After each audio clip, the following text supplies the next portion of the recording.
Hello everyone. Today we are going to start our chapter of history and the name of chapter is The Rise of Nationalism in Europe. So today we are discussing about the two topics. First one is the overview of the chapter, that what contents are there in the complete chapter, and second thing is the French Revolution and the idea of the nation. So these are two basic and important topics of this chapter. So let us start our topic with the overview of the chapter. कि complete chapter में आपको क्या given है. So according to the chapter, in 1848, the time period when Frederick Sorio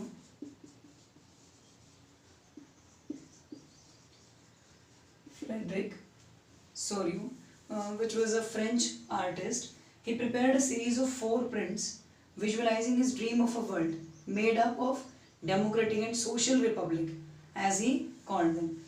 It means according to him, he prepared a series of 4 prints.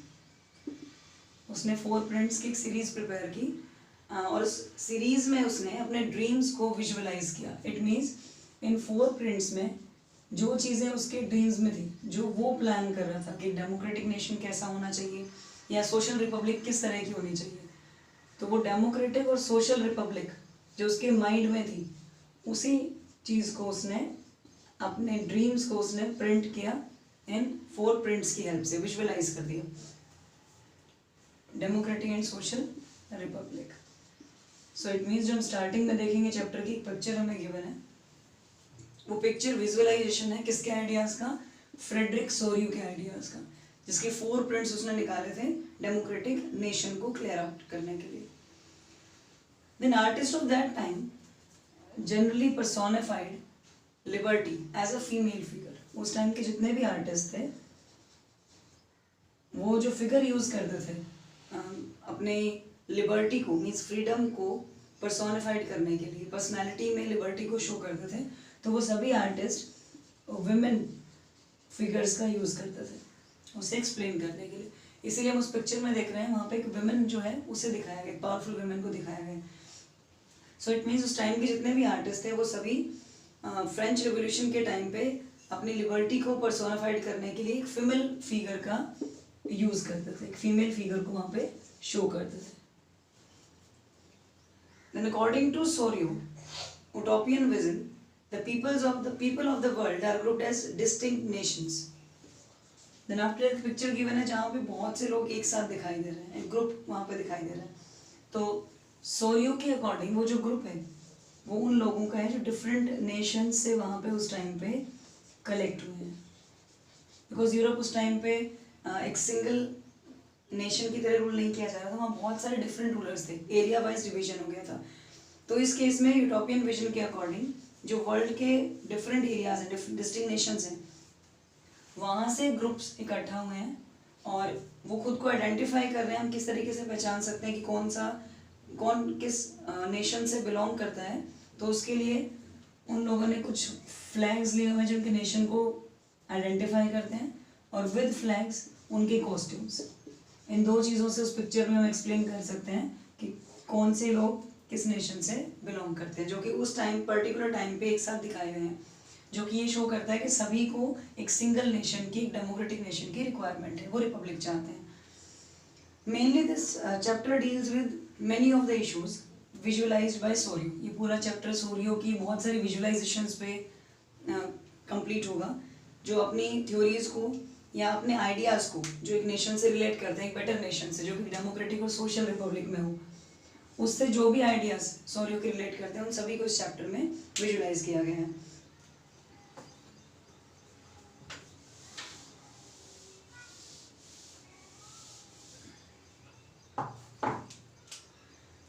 During 19th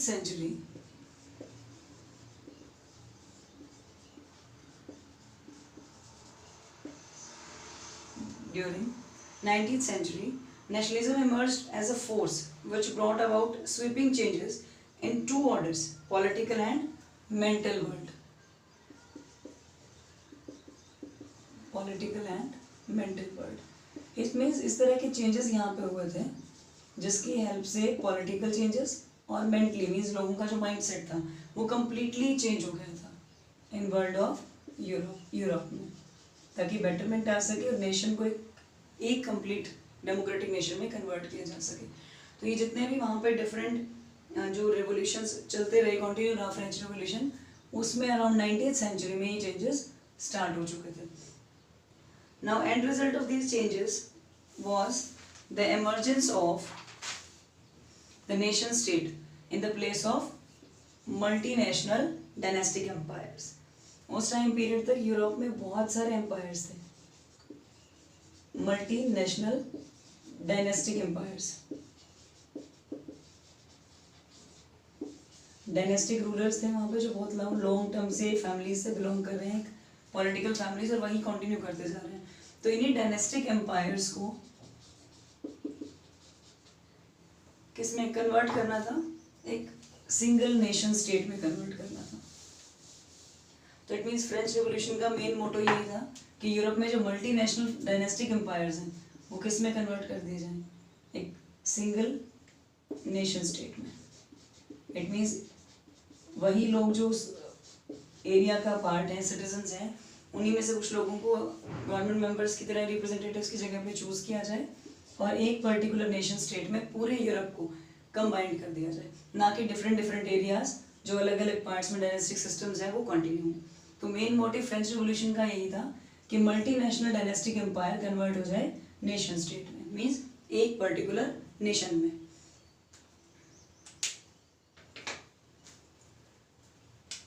After that they also want that in the modern state, means जो यहाँ पे planning की जा रही थी इस modern state के लिए,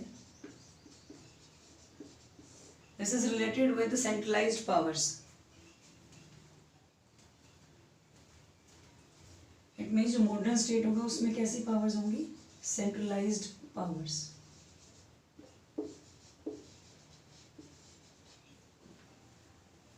Centralized powers which are exercised by the sovereign control over a clearly defined territory. Clearly territory define कर दी जाए कि ये यूरोप का पार्ट है और उसको centralized power से exercise किया जाए। So ये चीज़ यूरोप में कंटिन्यू होने में एक लॉन्ग टाइम प्रोसेस लगा, जिसकी हेल्प से कंप्लीट यूरोप एक सेंट्रलाइज्ड पावर में और एक नेशन स्टेट में कन्वर्ट हुआ। और वही टाइम पीरियड था जिस टाइम पे फ्रेंच रेवोल्यूशन वहाँ पे कंटिन्यू हो रहा था। But finally a nation state was one in which the majority of its citizen and not only its rulers came to develop a sense of common identity and shared history और descent. It means finally nation state का meaning क्या हो गया कि majority जो है citizens की, उनमें से कुछ लोग रूल करें, ना कि सिर्फ रूलर्स जो कॉन्टिन्यूसली डायनेस्टिक सिस्टम को फॉलो करते आ रहे हैं। तो इसीलिए लोग चाहते थे कि जो डिफरेंट एरियाज में डिवाइड हो चुका है पूरा यूरोप, उसको कंबाइंड करके सेंट्रलाइज्ड पावर्स में और ज़्यादा पावरफुल बनाया जाए और उसके बाद उसे कंटिन्यू किया जाए। तो ये फाइनल स्टेज थी नेशनलिज्म की, जो 19th सेंचुरी में यहाँ पे क्रिएट हुआ था नेशन स्टेट्स को कन्वर्ट करने के लिए। This is the overall chapter में हम ये डिस्कस करेंगे व्हाट इज द रीजन और what are the steps which are taken under French revolution.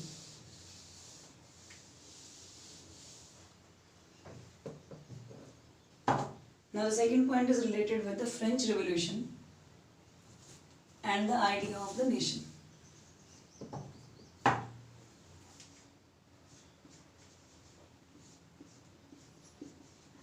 The French Revolution and the idea of the nation.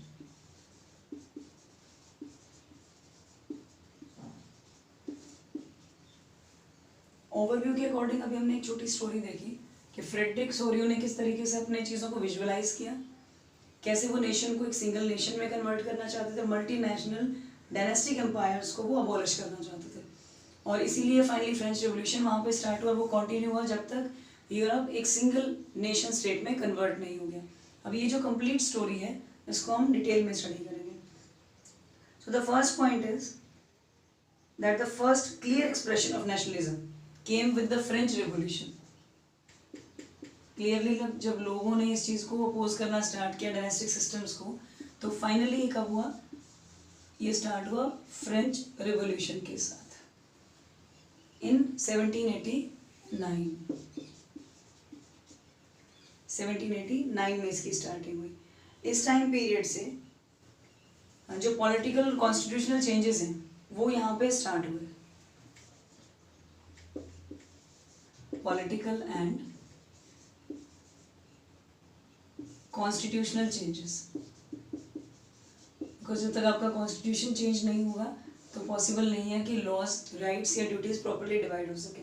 तो पॉलिटिकल एंड कॉन्स्टिट्यूशनल चेंजेस हुए जो French revolution के साथ साथ स्टार्ट हुए थे, and this led to the transfer of sovereignty from monarchy to a body of French citizens. और इन्हीं चेंजेस की हेल्प से वहाँ का जो सिस्टम था, मोनार्की जो रूलर्स थे, किंग्स थे, उन मोनार्की रूलर्स से वो किस में कन्वर्ट हो गया, वो बॉडी ऑफ फ्रेंच सिटीजन्स में कन्वर्ट हो गया, जिसे हम गवर्नमेंट बोल देते हैं, जिसमें हम रिप्रेजेंटेटिव्स को डेमोक्रेटिकली चूज करते हैं with the help of our voting power.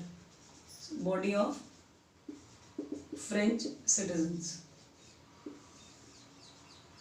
So political और कॉन्स्टिट्यूशनल चेंजेस हुए after the wake up of French Revolution 1789, and with the help of political and constitutional changes, monarchy system is converted into, or the sovereignty is shifted from monarchy to body of French citizens. May this is a step which is taken under this revolution for democratic republic. After this, an idea is also used. Under these two parts are there. First word is la patrie, which means fatherland.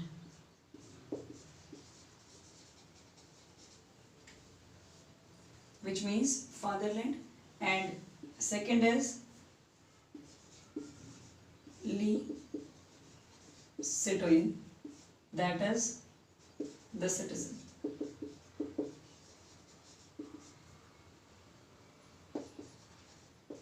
It means the land is ours and the citizens have the right to stay on that with freedom. So in ideas को use किया गया, and these are emphasized by the nation of a united community enjoying equal rights under the constitution. In ideas को use किया गया basically equal rights provide करने के लिए, और equal rights हमें कौन provide कर रहा था, ये हमें मिले constitution की help से, when the constitutional changes occurs at that time. So after that, the idea of la patrie and le citoyen, they emphasized the nation of a united community which enjoys the equal rights under the constitutional powers. Now after that, there is also an elected body of the active citizens, that is the State General. State General. This was elected by the body of the active citizens. किसने choose किया था इसे? Active citizens ने, जिन सभी को voting power थी और जिनकी एज 25+ थी, and they renamed the national assembly. और आफ्टर दैट इसको क्या सेकेंड नेम दिया गया, renamed after national assembly.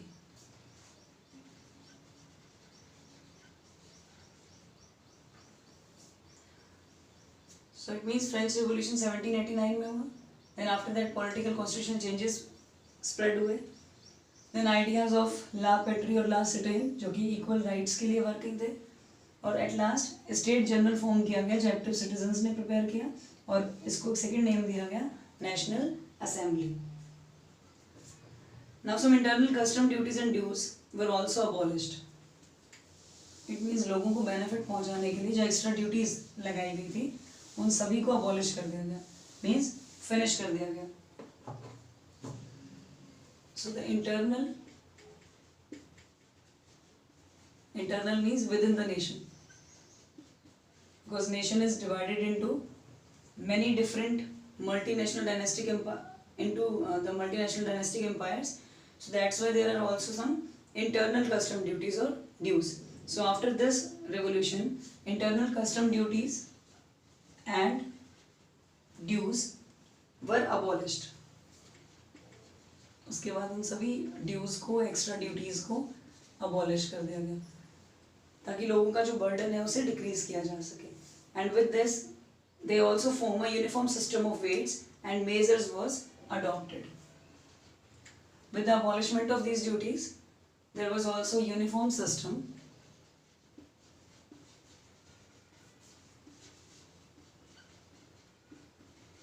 of weights. इससे पहले यूरोप में जब भी आप किसी डायनेस्टिक एरिया को क्रॉस करके सेकेंड डायनेस्टिक एरिया में पहुंचते हो तो वेट्स जो थे उनको मेजर करने की यूनिट्स डिफरेंट थी. बट फ्रेंच रिवोल्यूशन के बाद एक यूनिफॉर्म सिस्टम बनाया गया पूरे नेशन के लिए, एक सिंगल यूनिफॉर्म सिस्टम, ताकि जो वेट्स हैं वो पूरे एरिया में एक जैसे हों, पूरे नेशन में एक जैसे हों. And also measures was adopted, और इसके साथ साथ कुछ मेजर्स भी अडॉप्ट किए गए जो बेटरमेंट के लिए प्लान किए गए थे. Now the revolutionaries further declared that it was the mission and the destiny of the French nation to liberate the people of Europe from despotism. So जितने भी revolutionaries थे उन लोगों ने ये चीज डिक्लेयर की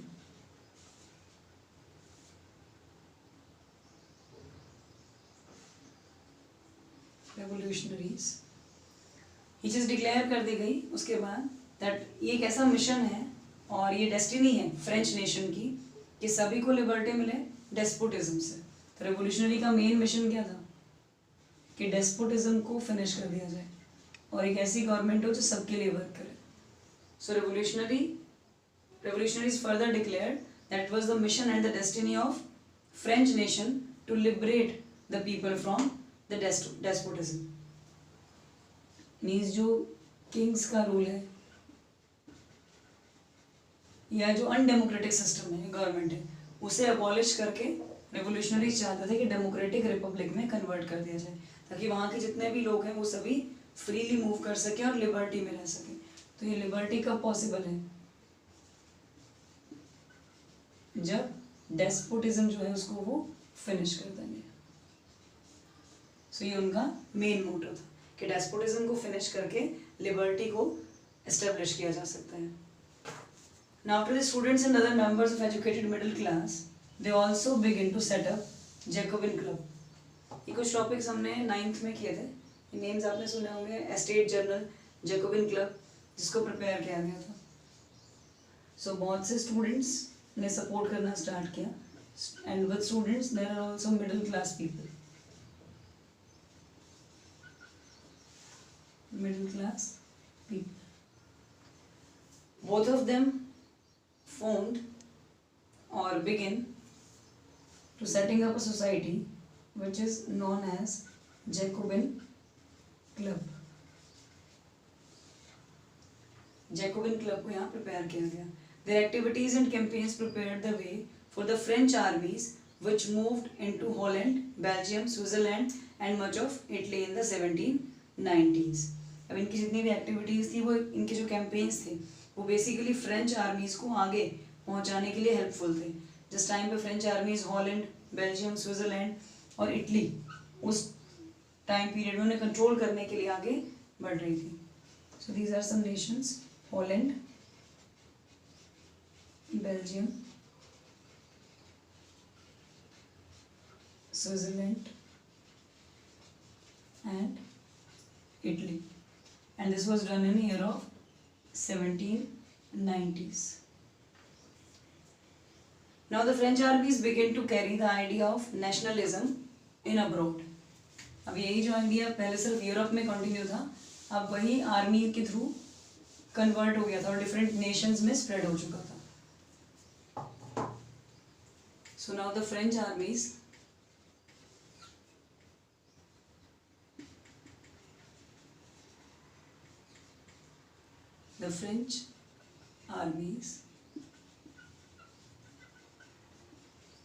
begin to spread the idea of nationalism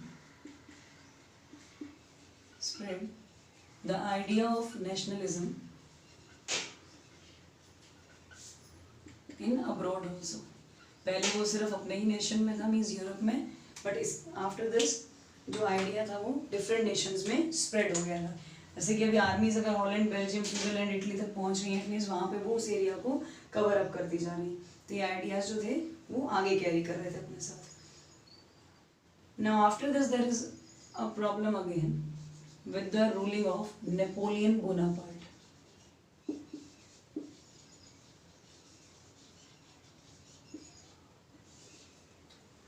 Napoleon Bonaparte के आने से फिर से रिटर्न हुआ मोनार्की सिस्टम का। इसमें कोई डाउट नहीं है कि मोनार्की एस्टेब्लिश दोबारा से कर दी गई, जिसमें नेपोलियन ने फिर से किंग्स की तरह रूल करना स्टार्ट किया और कंप्लीटली इसकी मोनार्की ने डेमोक्रेसी को डिस्ट्रॉय कर दिया। Again he destroyed the democratic system. ये सेकेंड फेज था जिसमें थोड़ा डेवलपमेंट और चेंजेस होने के बाद फिर से नेपोलियन बोनापार्ट के रूल के अंडर डेमोक्रेसी को डिस्ट्रॉय करके मोनार्की सिस्टम को एस्टेब्लिश किया गया। But in the administrative field he has incorporated revolutionary principle. But beneficial ये था कि डेमोक्रेटिक सिस्टम फिनिश हुआ बट एडमिनिस्ट्रेटिव सिस्टम को बहुत प्रॉपर मैनर में कंटिन्यू किया गया। मीन्स एडमिनिस्ट्रेटिव एरियाज में नेपोलियन बोनापार्ट ने इस फील्ड में बहुत से प्रिंसिपल्स प्रिपेयर किए in order to make the whole system more rational and efficient. अब उस एडमिनिस्ट्रेशन को प्रॉपरली रन करने के लिए सिविल कोड प्रिपेयर किया गया बाय नेपोलियन बोनापार्ट। इस सिविल कोड को प्रिपेयर किया गया 1904 में, सॉरी 1804 में। अब सिविल कोड के अकॉर्डिंग 3 बेनिफिट्स जो एडमिनिस्ट्रेटिवली लोगों को प्रोवाइड किए गए। First one is, this is also known as Napoleonic code. Napoleonic code because prepared by Napoleon Bonaparte. So इसे Napoleonic code भी नेम दिया गया। अब इस कोड के अकॉर्डिंग 3 मेन जो चेंजेस किए गए फील्ड में।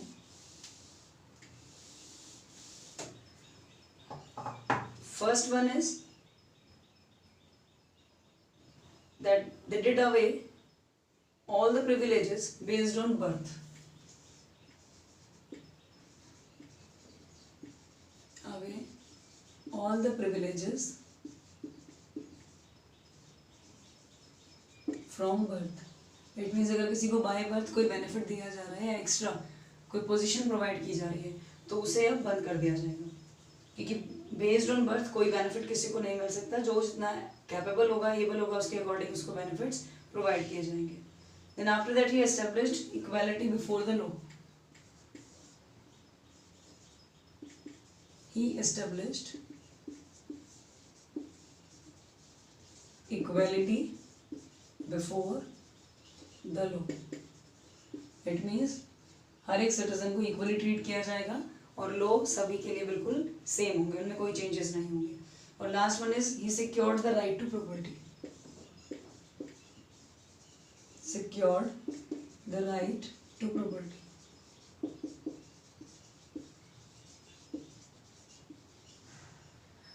ये 3 पॉइंट्स जो एडमिनिस्ट्रेटिव सिस्टम को प्रॉपरली रन करने के लिए नेपोलियनिक बोनापार्ट ने प्रिपेयर किए और इन्हीं तीनों को डेमोक्रेसी से बेटर, डेमोक्रेटिक गवर्नमेंट की लॉस के साथ एक बेटर वे में देखा गया। It means democratic system destroy हो चुका था बट एडमिनिस्ट्रेटिव लेवल पे जो सिविल कोड प्रिपेयर हुआ उसके अकॉर्डिंग ये बेनिफिट्स जनरली सिटीजन्स को दिए गए थे। So it means this is a relief for the people of Europe under the rule of Napoleon Bonaparte.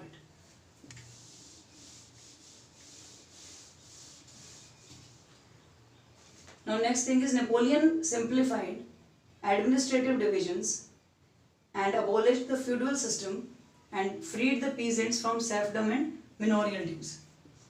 Means Napoleon Bonaparte ने administrative system को divisions को बहुत ही simplify कर दिया better way में, और जितने भी extra systems थे जिसमें government का control था, peasants पे pressures थे और manorial dues थे, उन सभी से उनको free कर दिया गया। Now they are freed from the manorial dues और एक्स्ट्रा चार्जेस, इन सभी से उनको फ्री कर दिया गया। Now after this transportation communication system was also improved because with the help of transportation and communication trade develops, so transportation and communication both were improved. दोनों systems को improve किया गया. So collective level में देखें तो Napoleon Bonaparte ने democracy destroy की, but administrative level पे कुछ बेटर चेंजेस भी किए, जिस वजह से लोग उनके फेवर में थे एक लिमिटेड टाइम पीरियड के लिए. Now after transportation and communication, businessmen and small scale producers of goods, they also particularly began to realize that uniform laws, standardized weights and measures of a common national currency would facilitate the movement and exchange of goods and capital from one region to another. इनमें जितने भी business administration के decisions थे, उसके basis पे जितने businessman थे और जितने भी स्मॉल स्केल प्रोड्यूसर्स थे, उन सभी को बेनिफिट्स मिले, बिकॉज उनके प्रॉफिट्स इंक्रीज हुए प्रॉपर सिस्टम्स मैनेज होने की वजह से. और जो भी स्टैंडर्डाइज वेट्स आए, फिर कॉमन नेशनल करेंसी हो गई, अलग अलग जगह पे करेंसी जो सेपरेट थी पहले उसको कॉमन कर दिया गया, वेट्स का सिस्टम स्टैंडर्डाइज कर दिया गया और यूनिफॉर्म लॉज बने.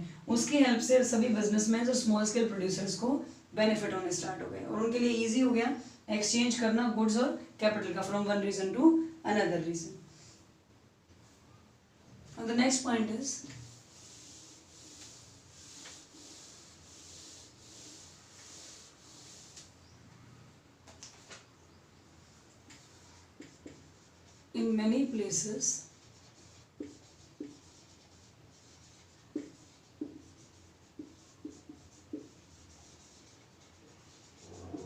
in many places like Holland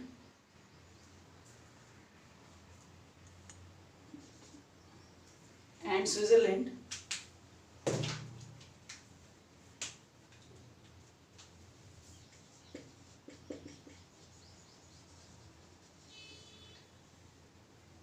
Brussels means you have to learn these names. Brussels means Warsaw. These are the name of some places in which the French armies were welcomed as harbingers of liberty. इन सभी nations में जब French armies पहुंची, क्योंकि ये पहले से ही बहुत परेशान थे उन सिस्टम से, डायनेस्टिक रूलर्स से, तो उन्होंने वेलकम किया फ्रेंच आर्मीज को. The French armies who are moving for the nationalism. They want to create nationalism or the democratic system in France. So, for Europe, they are doing their efforts. That's why they were welcomed as harbingers. Were welcomed as harbingers of liberty. So this is a positive sign that in many areas army were welcomed. Now from this the system, it became clear that the new administrative arrangements did not go hand in hand with political freedom. It's according to Napoleon Bonaparte, the administrative systems is better than before, but that is not go to hand in hand with political systems. So the administrative arrangements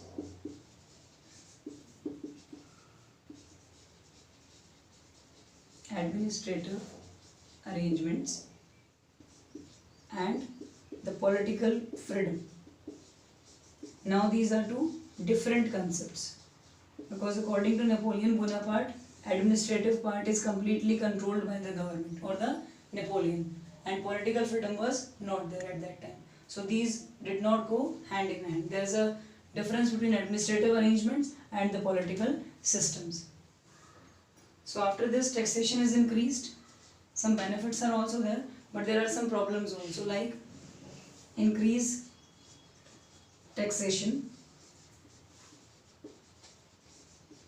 means tax के rates को बहुत ज़्यादा increase कर दिया गया. Then after that, censorship जब bans लगाए जाते हैं चीज़ों पे, it means freedom को ले लेना, that is known as censorship. Then forced conscription into the French armies, which required to conquer the rest of the Europe. Army को फोर्सफुली इन चीज़ों में इन्वॉल्व किया गया कि वो किस चीज़ के लिए काम करना शुरू कर दें. That they have to conquer the rest of the Europe. उन्हें पूरा जो यूरोप है वो अपने कंट्रोल में लेना है. And this all seemed to outweigh the advantage of the administrative changes. और ये सब इसीलिए पॉसिबल हो पाया बिकॉज एडमिनिस्ट्रेटिव चेंजेस बहुत ज़्यादा कर दिए गए थे. इसी रीज़न से आर्मीज को फोर्स किया गया टू कंकर the remaining parts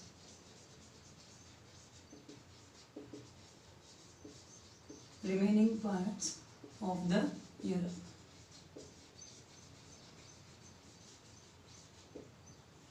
Of the Europe.